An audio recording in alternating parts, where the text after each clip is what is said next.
Welcome to a journey into the past where history reveals its strangest secrets, only on our channel AI Historical Reconstruction today.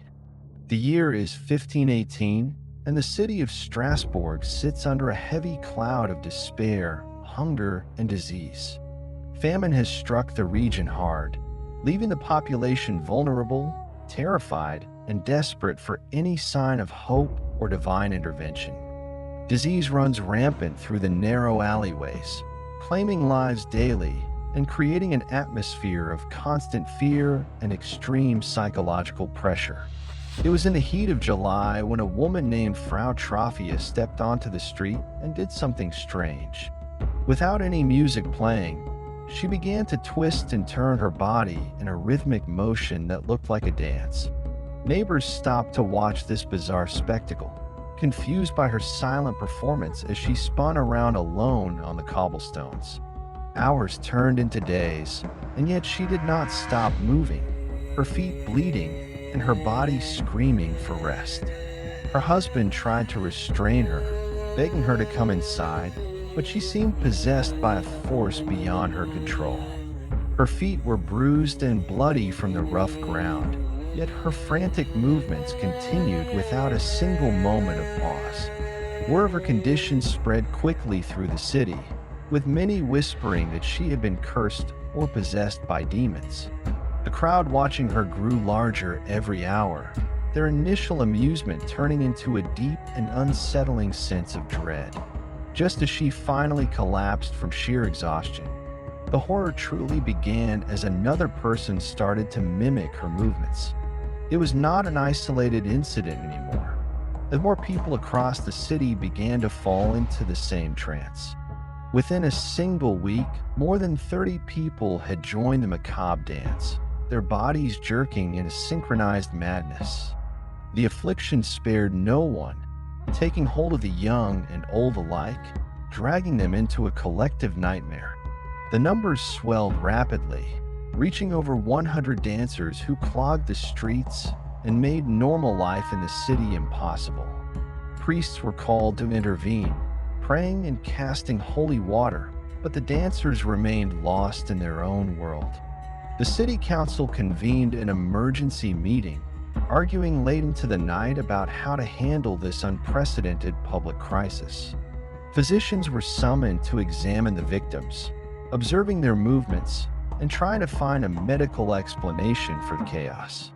The medical experts eventually concluded that the victims were suffering from hot blood, a condition caused by overheating the brain. According to the medical knowledge of the time, the only way to cure this illness was to sweat it out. The authorities made a fatal error and decided to encourage the dancing, believing that continuous movement would cure the victims. They hired carpenters to construct a large wooden stage in the market square, dedicating a specific space for the activity. Musicians were paid to play drums and pipes, providing a rhythm that they hoped would help the dancers recover faster. But instead of curing them, the music and the stage only fueled the fire, encouraging even more people to join. The market square transformed into a grotesque ballroom, filled with the sounds of manic music and the thumping of feet.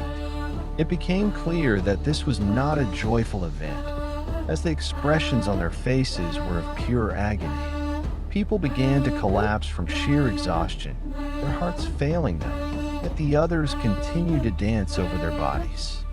The death toll began to rise alarming fast, with reports stating that 15 people were dying every single day.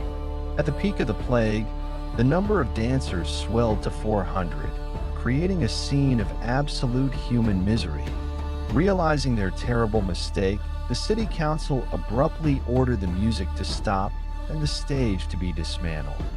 A strict ban on all public dancing was enforced, and soldiers were sent to patrol the streets to maintain order.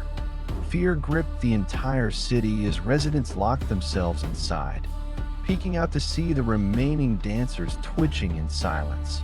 Centuries later, modern science has tried to explain what happened, offering several theories to decode this strange historical event. One popular theory is ergot poisoning, caused by a toxic mold that grows on rye bread during damp summers. This mold produces a chemical similar to LSD, which can cause terrifying hallucinations, violent tremors, and uncontrollable muscle spasms. Given the famine and the reliance on rye bread, it is plausible that many citizens were unknowingly poisoning themselves daily. However, critics argue that ergotism typically restricts blood flow, making it physically impossible to dance for days on end. The most widely accepted theory today is mass hysteria, also known to psychologists as a mass psychogenic illness. The extreme levels of stress from famine and disease created a fragile mental state ripe for a collective breakdown. The people believed in the legend of Saint Vitus, a saint who could punish sinners by forcing them to dance. When they saw others dancing, their deep belief in the curse triggered a trance state in their own minds. This phenomenon is not unique to history, as extreme psychological distress can manifest physically in groups of vulnerable people. Back in 1518, the city finally decided to transport the remaining survivors to a shrine in the mountains. They were taken on a pilgrimage to the shrine of Saint Vitus, believing that only spiritual intervention could save them. Inside the shrine, priests performed elaborate rituals to appease the saint and lift the curse from the exhausted dancers. As part of the cure, they were given red shoes that had been blessed and small crosses to wear. Miraculously, after the rituals and the journey, the dancing began to stop, and the victims regained control of themselves. The survivors returned to their homes, weak and traumatized, but finally free from the grip of the deadly dance. Peace returned to the city of Strasbourg, but it came at a heavy price, leaving behind fresh graves and grief. The dancing plague of 1518 remains one of the most bizarre and tragic chapters in human history.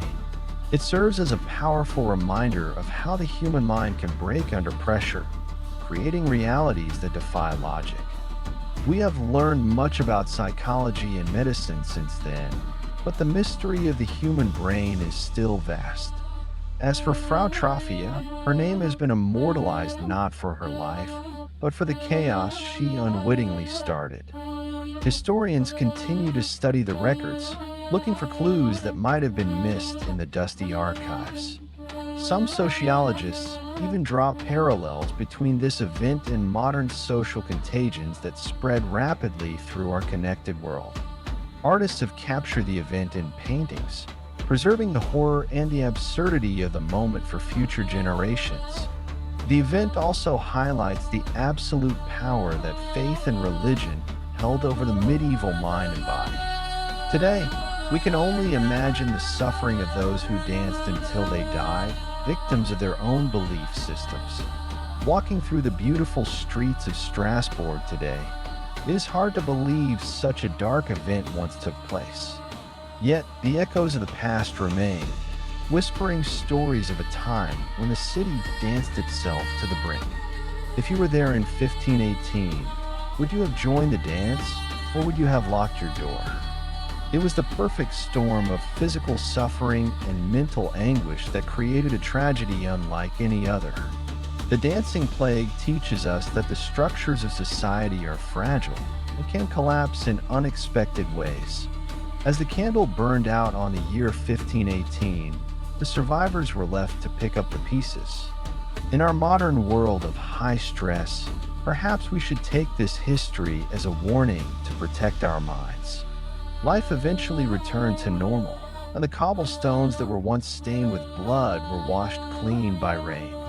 We remember the hundreds of nameless souls who lost their lives in the grip of this terrifying mass delusion.